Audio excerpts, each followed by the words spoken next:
ने दिखाया या फिर बताया, क्या वो सच्चाई है या फिर स्क्रिप्टेड था? इस पे देखिए, बात करना थोड़ा सेंसिटिव है, लेकिन कुछ चीज़ें सच थी जिसको कबूल करने में, और बहुत सारी जगह मैं गलत भी था।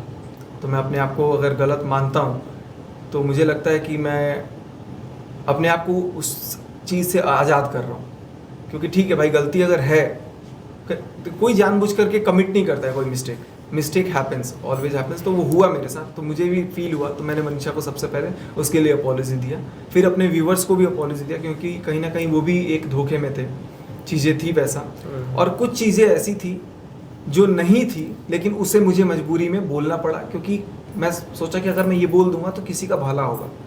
लेकिन जिसका भला सोच रहा था वो भी खंजर लेके मेरे सामने घुस गया। तो बाद में अब उसको चेंज करने से लोगों को लगा कि यार अगर मैं अब अपनी स्टेटमेंट चेंज करता हूँ तो लोग बोलेंगे इस पर विश्वास ही नहीं करना है, और वैसा भी हुआ। तो फिर मैंने इस पर बात करना मतलब वो कर दिया। मैं बोला ठीक है भाई, मैं ही गलत हूँ, और आज भी मैं बोल दूंगा मैं ही गलत हूँ, सब सही है। आप एक्सेप्ट कर रहे हैं इस चीज़? हाँ, मैं गलत था, तो भाई इसमें अब जब गलत था, when I was wrong, that means I was wrong. तो मैं इसको अब कहीं से भी वो नहीं बोलूँगा कि नहीं मैं सही था, मैं अपने आप को छुपाऊंगा नहीं।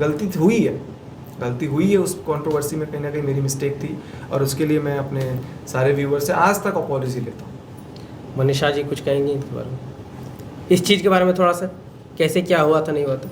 जो भी हुआ था, मुझे तो मतलब इसमें सबसे ज़्यादा लॉस मेरा ही हुआ था, क्योंकि हमें खुद नहीं पता था कि मेरे साथ ही चीटिंग होगा।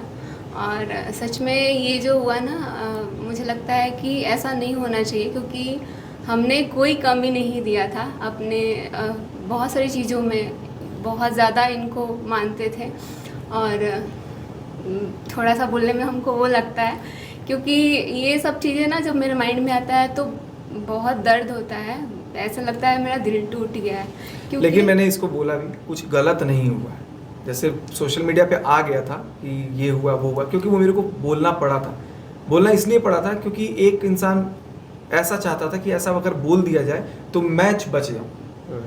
तो मुझे लगा कि यार चलो ठीक है, मैं अगर उसको सेव करता हूँ तो मैं कुछ भी, क्योंकि हम लोग आई थिंक काफ़ी साल से मिले भी नहीं हैं, लेकिन लोग न्यूज़ में या फिर ऐसे बोल दो रिएक्शंस में बहुत सारी चीज़ों को बढ़ा करके भी बोल दिया गया था। तो उसको डिफेंड करना भी मुश्किल हो गया था एट ए टाइम। तो मैंने बोल दिया कि ठीक है, जैसे मान लो कि मैंने ये मोबाइल नहीं तोड़ा है, लेकिन लोग बोल रहे हैं कि सचिन ने मोबाइल तोड़ा है, तो मैंने एक टाइम बोल दिया ठीक है मैंने तोड़ा ही है।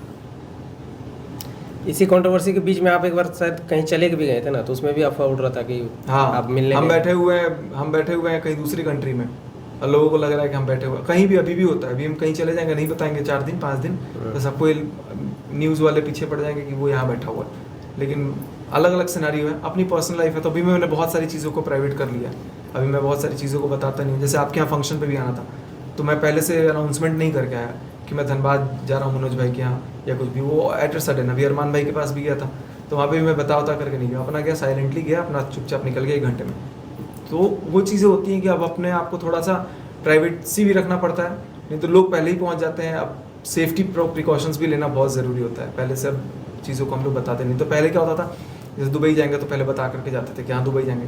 अब होता है कि दुबई का फ्लाइट पकड़ेंगे उस दिन बताएंगे, पहले नहीं प्लान करते हैं। तो वो सारा चीज़ उसके अकॉर्डिंगली होने लग गया। तो अभी सब कुछ ठीक हो गया आप दोनों के बीच में? हाँ, अभी सब कुछ ठीक है, सब कुछ नॉर्मल है। आप बोलिए।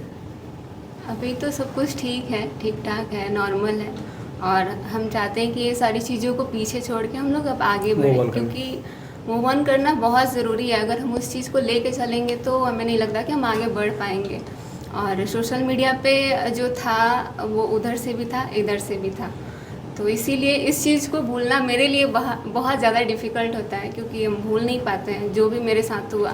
एक लेडीज के साथ ऐसा चीज़ होना बहुत दर्दनाक होता है। और एक चीज़ और मैं बोलूँगा कि मतलब अब मनीषा को थोड़ा सा वो लगे कि मैं ऐसा बोल रहा हूँ या फिर इसको ये ऑब्जेक्शन कर दे, लेकिन क्या होता है ना, आपको मैं स्टोरी बताता हूँ कि हुआ क्या था। हम लोगों के बीच में कुछ भी ऐसा नहीं था, सब लोग नॉर्मल फ्रेंड्स जैसे थे, अपना आना जाना सब कुछ होता था, कुछ भी ऐसा नहीं था। जो भी चीज़ें हुई थी कंट्रोवर्सी के मात्र 3-4-5 महीने पहले से हुआ था। एक फैन थी, इनफैक्ट एक नहीं 2-3 लोग थे। उन लोगों को हम कमेंट का रिप्लाई नहीं करते थे, क्योंकि बहुत सारे कमेंट्स का रिप्लाई करना पॉसिबल नहीं है, ना सामने वाली पार्टी करेगी ना मैं करता था, दोनों का फैन। तो उसने क्या किया, एक पोस्टर बना दिया कि मैं फलाने डैश इससे प्यार करती हूँ, फ़ोटो लगा करके हमारी, और वो फ़ोटो सब जगह वायरल कर दिया। ये आज से 2 साल पहले की बात है, जब कुछ भी नहीं था। हम लोग शूट कर रहे थे एक जगह, कपड़ों का कहीं दुकान में हम लोग शूट कर रहे थे, तब अचानक से इसको मैं ही दिखाया, मैंने कहा देखो ना ये कैसा फ़ोटो वायरल कर रहा है सब। तो मनीषा के मन में एकदम इनसिक्योरिटी आ गया, क्योंकि ऑब्वियस सी बात है, वो अगर कोई देखेगा कि मेरे हस्बैंड का नाम किसी लेडी के साथ जोड़ करके फ़ोटोज़ को वायरल किया जा रहा है, तो इनसिक्योरिटी आ जाता है। और मेरे साथ क्या हुआ, मुझे ऐसा फील हुआ कि कहीं हमारे बॉन्ड को तोड़ने की कोशिश की जा रही है, क्योंकि लोगों को बहुत अच्छा भी लगता था सबका साथ में। मेरे को लगता था जैसे हमारी अब दोस्ती है,